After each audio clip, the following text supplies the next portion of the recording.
Saludos, nuevamente estamos por aquí, gracias por su sintonía y por seguirnos. Riegue la voz, dele a un amigo la oportunidad también de escuchar consejos de salud para toda la familia.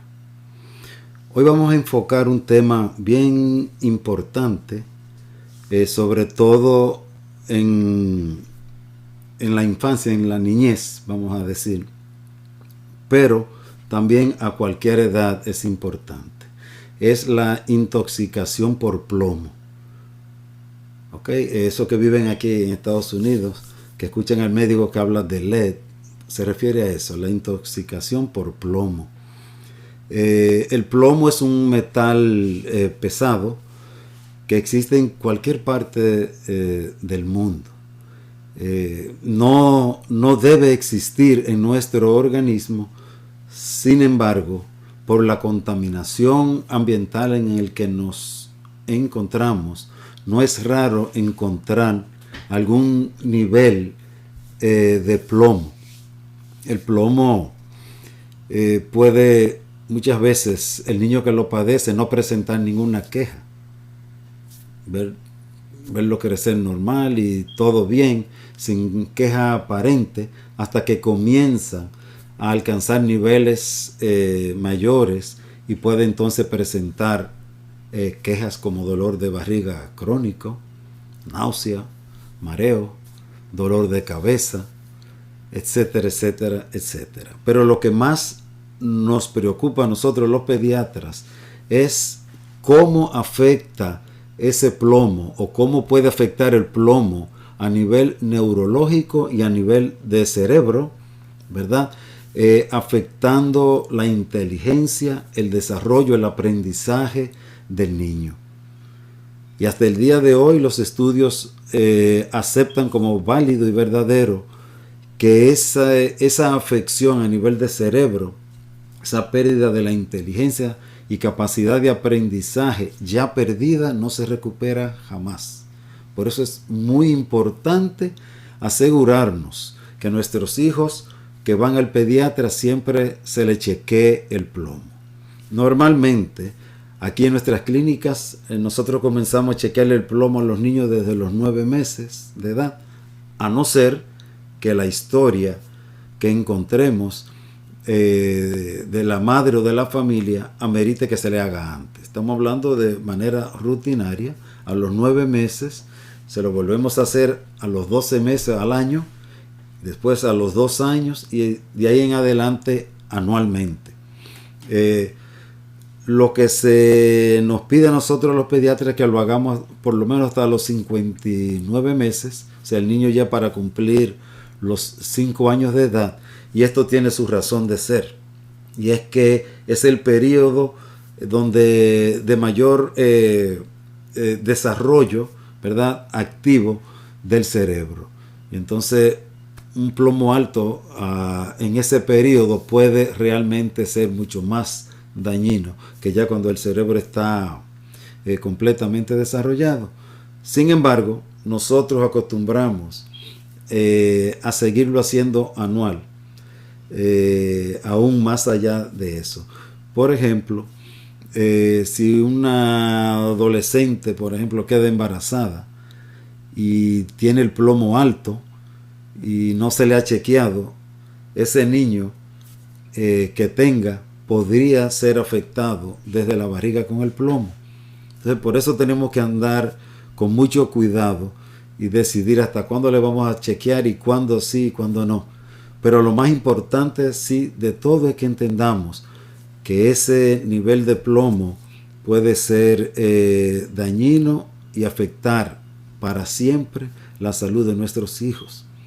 ¿Cuáles son los niveles? Bueno, lo ideal es que no tengamos plomo en el cuerpo, como dijimos. Cuando comenzamos a hacer pediatría aquí hace muchos años, se aceptaba como normal. Recordamos de 10, ¿verdad? Microgramos por decilitros para abajo. Y sin embargo, ha ido bajando, después bajaron a 6, ya vamos por 5. Y los estudios dicen que realmente todavía en 5 uno no puede descartar, ¿verdad?, que haya algún tipo de problemas. Así que velemos siempre por la salud de nuestros hijos. ¿Qué podemos hacer? Bueno, el plomo, por ejemplo, toda la pintura que se usaba en la casa antes del 1978 contenían plomo. La fuente principal de plomo en ese tiempo era en la pintura de la casa. Entonces, casi todos estos apartamentos aquí en Estados Unidos fueron construidos antes de ahí y tienen pintura por dentro. Abajo, ya las que le viven pintando por arriba, ya esa no tiene plomo. Pero cuando se está descascarando la pintura, entonces esa que está en el fondo sí tiene plomo y sale. Y el niño puede contaminarse. Ese polvillo que cae, que el niño está gateando, caminando, se lleva la mano a la boca, se lleva el plomo también con él. También a través de la respiración, ese polvillo que está en el aire, que respiramos, también llega a nuestros pulmones y de ahí pasa a la sangre. Entonces, tenemos que realmente velar. Cuando vemos esa condición de la pintura descascarándose, si usted vive en un apartamento, debe avisarle inmediatamente al súper de que tienen que arreglar. Y mantenernos limpiando el piso, ¿verdad? La orilla de las ventanas también se acumula mucho ese polvillo, tenemos que estar siempre limpiando. Lavarle la mano frecuentemente a los niños y nosotros mismos, también para cocinar, lavarnos siempre las manos y lavarle los juguetes que el niño se lleva a la boca. Recordemos que el niño está en una etapa oral hasta cerca de los 18 meses, pero de ahí en adelante también siguen jugando y llevándose cosas a la boca, y tenemos que tener ese cuidado, porque esa intoxicación de plomo, como dijimos, puede afectar el cerebro, la inteligencia, el aprendizaje, y eso nunca recuperarse. Hay niveles que una vez alcanzado, pues hay que darle tratamiento médico, pero en su mayoría el primer paso es alejarlo de la fuente de contaminación. Hay que investigar de dónde ese niño está adquiriendo ese plomo. Hay dulces muy conocidos en algunos de nuestros países que tienen plomo de por sí, y al consumir esos dulces pueden también contaminarse. La cerámica era un grave problema, sobre todo anteriormente, porque esa pintura brillosa, hermosa que vemos, ese brillo quien se lo da es el plomo. Y entonces al consumir agua, por ejemplo, en una taza de cerámica que haya sido pintada con contenido de plomo, pues nosotros también lo vamos a ingerir. Entonces tenemos que tomar eso en cuenta. También una fuente grande de plomo, de contaminación, son las baterías de carro. En esa fábrica de baterías de carro, si usted vive cerca de una, tiene que tener mucho cuidado. Recordamos en esos viajes que hacíamos a República Dominicana, íbamos mucho a San Cristóbal, a un pueblo que le llaman, si no mal recuerdo, la Puerta de Dios o la Puerta del Cielo, de donde es David Ortiz, el pelotero.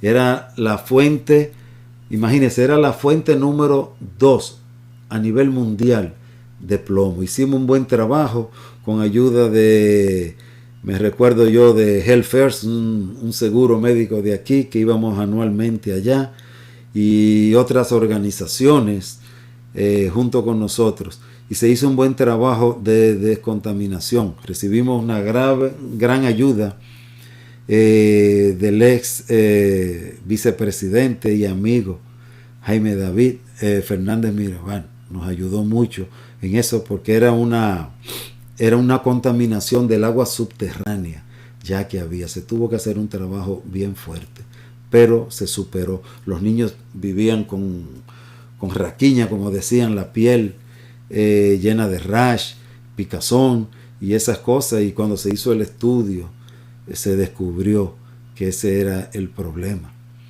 El problema del plomo, volvemos a repetir, es que una vez haya dañado el cerebro, aunque ya bajemos los niveles y tomemos todas las precauciones, eso que se perdió ya no se recupera. Tenemos que estar arriba de eso, porque eso es bien importante.